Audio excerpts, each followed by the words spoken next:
Kwa jina la Baba, la Mwana na Roho Mtakatifu, na Bwana awe nanyi. Ndugu zangu, leo ni Dominika ya 3 ya kipindi cha Kwaresma. Ni siku ya 19 tangu tuanze rasmi kipindi hiki Jumatano ya Majivu, ambapo katika kipindi hiki tunaombwa tuweze kusali zaidi, tuweze kuona shida za ndugu zetu, na vile vile tuweze kujima anasa zile ambazo tunadhania kwamba ndio nguzo muhimu katika maisha yetu, na zaidi tusome neno la Mungu, ndio mwongozo na taa ya maisha yetu. Na katika Dominika hii ya leo ya 3 tunakumbusha kwamba muda wa kutubu umefika. Ni leo, sio kesho. Muda wa kusaidia watu wale wengine ni leo, sio kesho. Muda wa kuweza kwenda kanisani ni leo, sio kesho. Muda wa kupokea sakramenti ni leo, usiseme ya kwamba ni kesho ama kesho kutwa, kwa sababu sisi wakati ambao tumetawaliwa na dhambi tunafananishwa na mtini ambao umekaa miaka 3 na haujatoa zao lolote.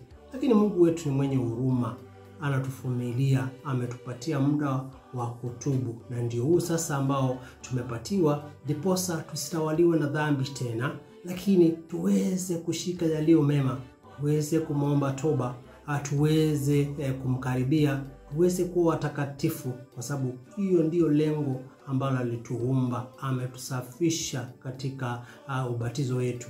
Ndugu zangu, tusitawaliwe na mabaya, tuwaliwe na Roho wa Mungu. Na somo letu la kwanza linatoka katika kitabu cha Kutoka sura ya 3 aya ya kwanza hadi ya 8, 13 hadi 17. Na inazungumzia kuhusu Musa. Musa ametoroka kule Misri, amepanda mlima Horebu, na kule ameenda kulisha kondoo wa Jethro. Na wakati ambao alikuwa anafanya hii kazi, Mungu anamtokea kama kichaka kilicho na moto, ingawa hakikuwa kinachomeka. Na yeye anamwambia kwamba anamwambia, hakika nimeyaona mateso ya watu wangu walioko Misri, nami nimesikia kilio chao kwa sababu wasimamizi wao, maana nayajua maumivu yao, nami nimeshuka ili niwaokoe na maumivu yao, nami nimeshuka ili niwaokoe na mikono ya Wamisri, niwapandishe kutoka nchi ile hata nchi njema, kisha pana, nchi ijayo maziwa na asali. Kwa hivyo Mungu anataka kumtuma huyu Musa aende akawaokoe wana wa Israeli. Amesikia kilio chao, na wakati alipokuwa pale, ili aweze kujua kwamba pale ambapo alikuwa ako ni patakatifu, tunaona Mungu anamwambia kwamba atoe viatu vyake, asikanyange pale, kwa sababu utakatifu wa Mungu uko pale. Kwa hivyo ndugu zangu, katika hili somo la kwanza tunaona kwamba Mungu anajua na anaona shida zetu.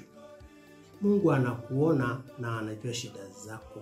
Mungu anakuona na anajua mahangaiko yako. Mungu anajua yale ambayo unayapitia wakati ambao una kazi. Mungu anaona shida ambazo unazipitia wakati ambao una pesa. Mungu anaona vile ugonjwa umekusukuma.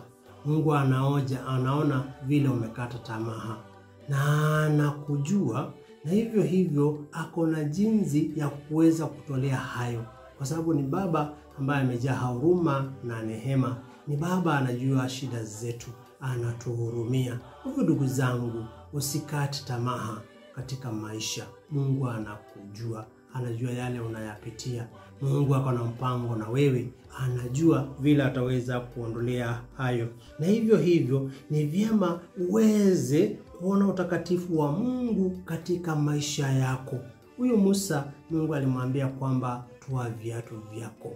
Hiyo ni ishara ya kwamba yale ambayo alikuwa yanamsonga, kwa sababu alikuwa amejaa na alikuwa na hasira mingi, na hivyo alikuwa chuki ilikuwa inamsumbua. Alikuwa anawazia yale ambayo alikuwa anayafanya wakati alikuwa Misri. Lakini Mungu anamwambia kwamba toa viatu, rafiki yangu, toa hizo viatu vya chuki, toa hizo viatu vya hasira, toa hizo viatu za kutawaliwa na shetani, toa hizo viatu kwamba hutaki kwenda kanisani, toa hizo viatu ya kwamba hutaki sakramenti, hizo viatu ya kwamba utaka kusikia mambo ya Mungu, hizo viatu za kufanyia watu wengine mambo mabaya, hizo viatu ambazo zinakufuta nyuma ndiposa uweze kuwa mtakatifu kama vile Mungu wetu alivyo mtakatifu.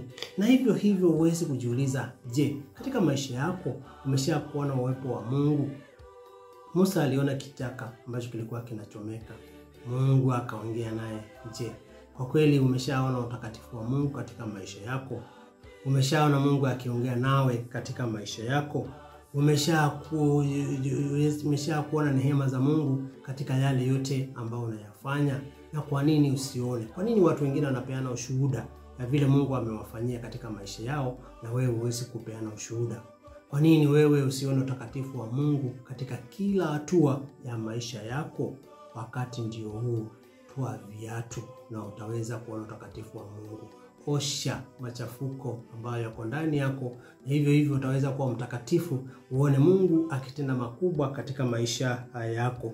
Na katika ile somo letu la pili, inatoka katika waraka wa kwanza mtume Paulo kwa Korintho sura 10 aya ya kwanza hadi ya 6, 10 hadi 12. Ingawa Israeli waliokolewa kutoka utumwani Misri na wakalishwa chakula jangwani, baadhi yao walipotea. Hivyo hivyo na sisi wa Kristo tunaweza kupotea ingawa tumebatizwa na tunashirikishwa katika sakramenti. Ndugu zangu, tunaona wana wa Israeli Mungu aliwafanyia makubwa. Aliweza kuwabariki, akawalisha jangwani, akawafanyia makubwa. Na yeye ametuambia kwamba basi mambo haya yalikuwa mfano kwetu, kusudi sisi tusiwe watu wa kutamani mabaya kama wale anao walivyotamani, wala msinungunike kama wengine wao walivyonungunika wakaharibiwa na muharabu. Ndugu zangu, Mungu ametufanyia makubwa. Mungu amekubariki katika maisha yako. Mungu amekuinua katika maisha yako. Amekufanyia yote mazuri. Lakini kama hatuka waangalifu, basi tunaweza kuanguka. Kwa sababu amesema pale mwishoni, Paulo anasema, kwa hivyo anayedhania kuwa amesimama na aangalie asianguke.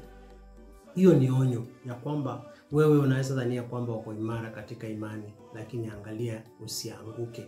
Unaweza dhania kwamba wewe ni mzuri sana kwa sababu unaenda kanisani, uko na imani, unadhania kwamba unapokea sakramenti, unaweza dhania kwamba kila wakati unasali, unaweza dhania kwamba wewe uko na hekima kwa sababu uko na ndoa nzuri, unaweza kudhania kwamba kwa sababu uko na watoto, kwa sababu uko na marafiki hauwezi kuanguka. Unaweza anguka kupitia kwa marafiki zako.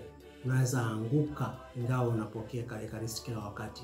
Unaweza anguka kwa sababu hata kama unakuja kanisani kila wakati. Kwa hivyo thibitisho ni kwamba kuwa mwangalifu katika maisha yako. Kuwa mwangalifu na hata wale watu unakaa na wao. Hao ndio wanaweza kumaliza. Hao ndio wanaweza kuaibisha. Hao ndio wanaweza kufanyia mabaya mengi ambao hata hukusudia kufanyiwa. Kuwa mwangalifu katika ndoa yako. Kuwa mwangalifu katika biashara. Kuwa mwangalifu katika imani. Kuwa mwangalifu katika maadili. Jua watu wanakuangalia na wanaweza kukuangusha wakati wowote. Kwa hivyo tusirudi kwa giza tena. Usirudi tena kwa giza. Usirudi tena kwa ibilisi, kwa sababu katika ubatizo wako umeinuka.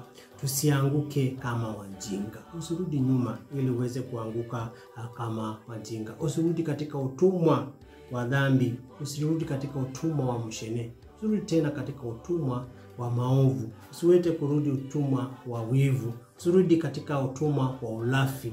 Usirudi katika utumwa wa kukosa kusali, kukosa kwenda kanisani. Kuongozwa na Roho wa Mungu uweze kufanya yale ambayo yanampendeza. Ndio sababu anatuambia katika msaburi wa leo, Bwana amejaa huruma na rehema. Yeye anatusamea maovu yetu. Yeye tukimwomba anatupatia uhai, anatuponya na magonjwa, na anatupatia taji ya fadhila na rehema. Mungu wetu amejaa huruma na rehema. Ndugu zangu, somo letu la Injili latoka katika Mwinjili Luka sura ya 13 aya ya kwanza hadi 9.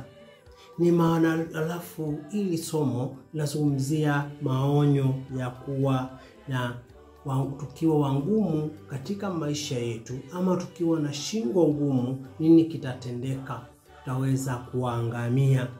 Wakati ambao tuko na shingo ngumu, ama tukikaa ndani ya dhambi, ama tukikataa kutubu, ni matokeo yake ni ngani? Ni kuangamia milele. Ndugu zangu, tukiwa wangumu, tumepatiwa mfano ya mambo mawili ambayo yalitokea. Wale watu walioliwa na Pilato, jinsi alivyochanganya damu yao na ile kafara ambao walikuwa wanakuja kuitoa, kwa sababu walienda kinyume na maagizo yake. Na hivyo wale watu 12 wanne walioangukiwa na mnara ule Siloamu, wao anauliza Yesu, je, mnadhania kwamba nini wazuri kuliko wao? Kwa hivyo tusijione watakatifu, tusijione kwamba ni sisi tunafaa, tusijione ya kwamba hatuna dhambi, kwa sababu Yohana sura ya kwanza aya ya 8 hadi 10 anasema kwamba tukisema kwamba hatuna dhambi tunadanganya. Ndugu zangu, sisi sio wazuri kuliko watu wale wengine. Sisi sio bora kuliko watu wale wengine. Sisi sio wale ambao tunajaliwa neema peke yetu na wale wengine wakose. Hapana. Kila mmoja wetu ako na kasoro. Kwamba unaenda kanisani, wewe sio bora kuliko wale ambao wanaenda. Najua kuna neema tunasipata tukienda kanisani. Ama sisi ambao tunapokea Ekaristi, tusidanganye ya kwamba hata ndio sisi bora kuliko wale ambao wapokei. Wale ambao tunasali, tuseme hivyo, kwa sababu hata unaweza kukuta kwamba hata sala zetu hazisikiliziki. Ama vile vile tunapokea Ekaristi na hatustahili. Ama vile vile tunaenda kanisani na hatujapatanishwa na ndugu zetu. Kwa hivyo tunaambiwa kwamba kila mmoja wetu ako na kasoro, na kila ambacho anafanya tunapaswa kufanya nini? Kuomba toba. Omba toba, usione kwamba wewe ni mkamilifu. Na jambo la pili ni kwamba sisi ni kama mtini wakati ambao tunatenda dhambi.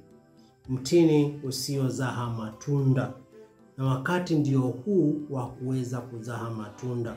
Kama hatuna matunda, ni ishara kwamba dhambi ametutawala, dhambi iko ndani mwetu. Basi wakati ndio huu wa kuomba toba. Tumepatiwa miaka, tusiangalie miaka 3 ambayo ilipatiwa mtini, lakini tujiangalie tuone kwamba Mungu wetu ametuvumilia kwa muda wa kutosha. Omba toba wakati ndio huu. Alafu tujue kwamba sisi sio bora kuliko wale watu wengine ambao ni maskini. Sisi sio bora kuliko wale ambao ni wagonjwa. Sisi sio bora kuliko wale ambao wamekata tamaa. Sisi sio bora kuliko wale ambao maisha yao yako na shida. Neema za Mungu ametujalia ndio tuweze kukaa vizuri. Mungu tu ametubarikia. Kwa hivyo usijione kwamba wewe ni bora kuliko wale ambao wana kile ambacho uko nacho. Usione kwamba ni bora kuliko wale ambao wana kazi. Hapana. Ni neema za Mungu. Mungu ndiye amekubariki tu. Mungu ndiye amekuneemesha tu. Kwa hivyo shukuru Mungu kwa kile chema ambacho amekujalia, uone uzuri wake katika maisha yako, na hivyo muombe ili aendelee na kukuinua na kutunza siku zote za maisha yako. Tubu wakati ndio huu. Tumsifu Yesu Kristo. Tuombe. Baba, tunakushukuru kwa sababu umetupatia nafasi ya kuweza kutubu. Unajua kasoro zetu, unajua mahangaiko yetu, unajua shida zetu. Tunakuomba ili neema zako situinue, tusirudi nyuma katika dhambi, tuweze kuzaa matunda, na tusijione kwamba sisi ni bora kuliko wale ambao hawako jinsi tulivyo, wale ambao hawajabarikiwa jinsi umetubariki. Natuomba hayo kwa jina la Kristo na Bwana wetu, na Bwana awe nanyi. Na mbariki Mungu Mwenyezi, Baba na Mwana na Roho Mtakatifu. Na watakia Dominika njema.